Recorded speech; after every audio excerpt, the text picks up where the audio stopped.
In today's video, I am going to be giving you 10 reasons why I think Jordan Poole is going to be an absolutely ridiculously good basketball player for the Golden State Warriors. Let's get down and let's check out my 10 points on what makes him such a great player, but you could also do this as well with your game.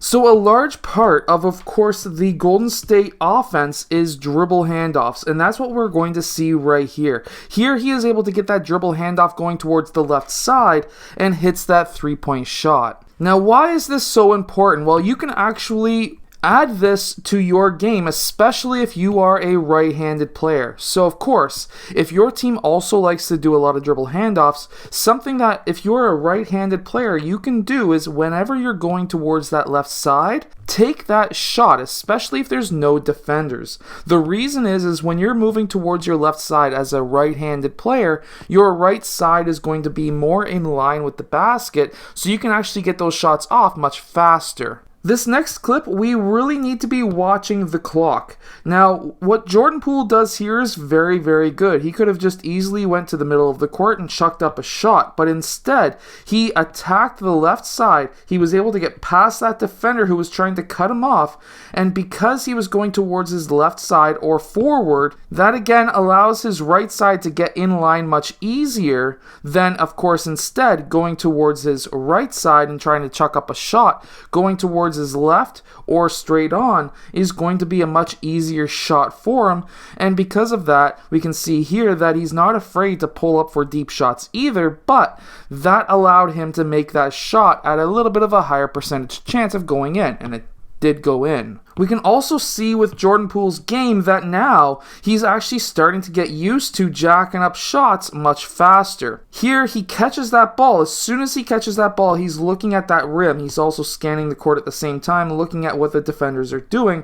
He knows he's got enough time to get down into his shot, straight back up, and he's able to release before that defender goes up to block him. Now, I can't say this enough. If you're a right-handed player, attack left a lot. This will allow you to get a lot of right-handed shots at a lot higher of a clip. And what I mean by that is when he's attacking left here, watch this. It's just a running layup, almost like a floater. And because of that, he's got his right side in line very easily. We can see that with his elbow as well as his shoulder. He is in line as soon as he goes up for a running shot, and of course that goes in. And how he sets this up is that defender is forcing him towards that right side. However, here he crosses through his right leg, making it look like he's about to attack, especially with that jab, and then he attacks that top foot and attacks on that left side.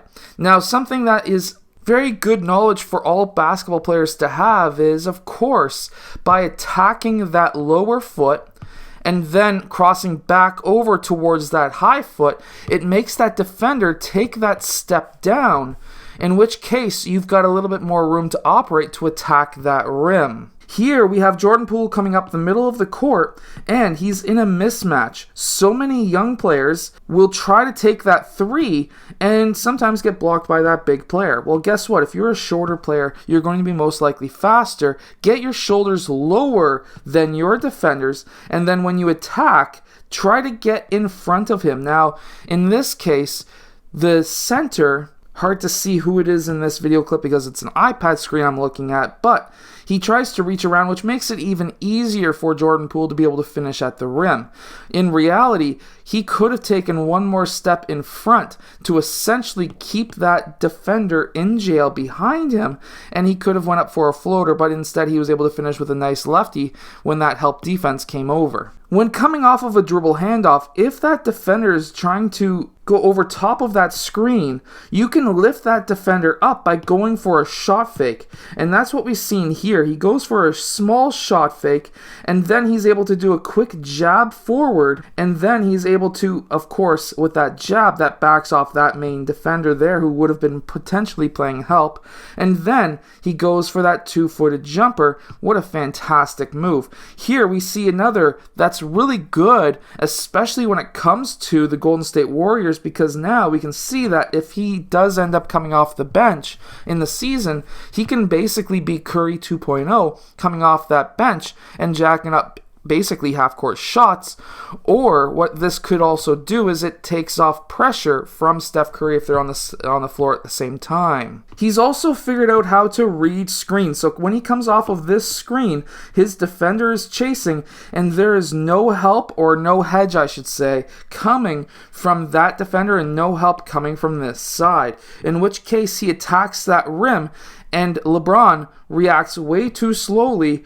and basically gets a floater right in his face. Now, if he was just a little bit better of a dunker than he is, this could have been an absolute smash on LeBron James's head. Now, coming off of this next dribble handoff, he gets that switch. So now, instead of laying off of him and not hedging, now they're switching on him.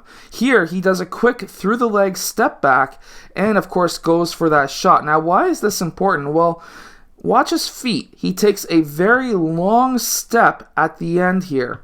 This then allows the momentum of that defender to continue in that direction, and then we see that quick step back. That defender's not able to recover, and he gets an open three. Here he's getting the screen, and now in this next clip, he goes and does a quick jab cross towards that screen, which essentially gets that defender down onto his heels right there. He needs to react. So now when Jordan Poole is attacking on the left side, he takes that big long step to stop.